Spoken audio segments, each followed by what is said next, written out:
Good morning বন্ধুরা, আমি সঙ্গীতা। আজকে আমি বানাবো সর্ষে ভেন্ডি।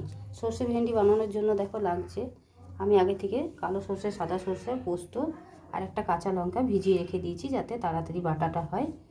আর নিয়ে নিয়েছি এখানে পেঁয়াজ কুচি, লম্বা লম্বা করে পেঁয়াজ কেটে নিয়েছি ফোড়ন দেওয়ার জন্য 5 ফোড়ন।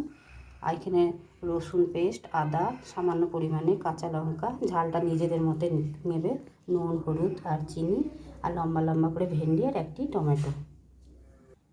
দেখো বন্ধুরা, এইদিকে আমি কড়াই তেল গরম হতে দিয়ে দিই। তেলটা ভালো মতন গরম হয়ে গেছে, সামান্য পরিমাণে হলুদ দিয়ে দিলাম। এবারে আমি দিয়ে দেবো ভেন্ডিগুলো আমি একটু লাল করে ভেজে নেব।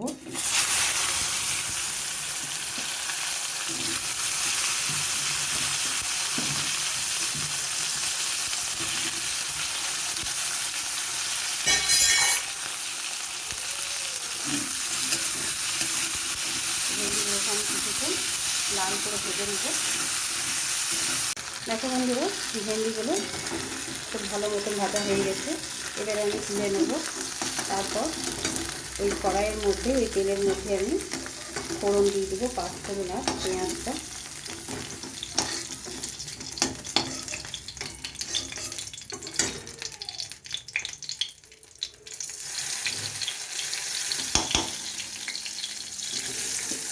এবারে পেঁয়াজটাকেও একটু লাল করে ভেজে নেব।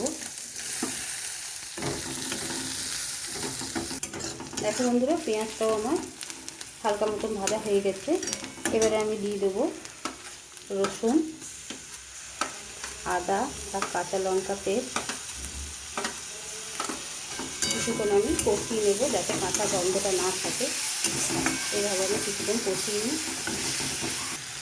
দেখো বন্ধুরা, আদা, রসুন, কাঁচা লঙ্কার পেস্ট সম্পূর্ণ কষানো হয়ে গেছে। এবারে আমি নুন, হলুদ আর চিনিটা দিয়ে দিলাম, আর তার সাথে ভেজে রাখা ভেন্ডিগুলো দিয়ে কিছুক্ষণ কষিয়ে নেব। আর সামান্য জল দিয়ে দেবো।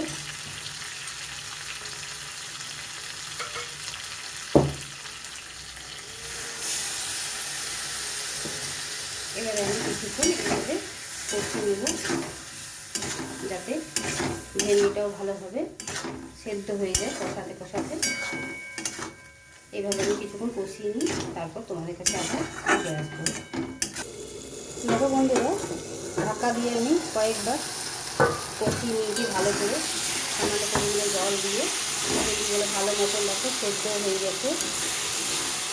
এবারে আমি দিয়ে দেবো বেটে রাখা সর্ষে, পোস্ত আর কাঁচা লঙ্কা, আর অল্প সামান্য পরিমাণে বাটি দিয়ে ফিরে আসবো। এবারে আমি সর্ষে পোস্তটাকে ভালো করে মিক্স করে নেব, দিয়ে পরে আরও কিছুক্ষণ নেড়ে চেড়ে নেব যাতে সর্ষে আর পোস্তের কাঁচা গন্ধটা না থাকে। এইভাবে আমি কিছুক্ষণ নেড়ে চেড়ে নিয়ে নামিয়ে নেব। দেখো বন্ধুরা, কমপ্লিট হয়ে গেছে রান্নাটা। আর দেখো, কোনো রকমে আমি লঙ্কাগুলো ব্যবহার করিনি, তাতেই কত সুন্দর রঙটা এসেছে। আর তোমরা বাড়িতে অতি অবশ্যই বানিয়ে খেয়ে দেখবে, খুব ভালো লাগবে, দুর্দান্ত লাগে খেতে। এইভাবে একবার অতি অবশ্যই বানিয়ে খেয়ে দেবে। এবারে আমি ঢেলে নেব, তারপর তোমাদেরকে দেখাবো। দেখো বন্ধুরা, সর্ষে ভেন্ডির রেসিপিটা তৈরি হয়ে গেছে। একদম ঘরোয়া উপায়ে বাড়িতে অতি অবশ্যই বানিয়ে খেয়ে দেখবে, অসাধারণ লাগে।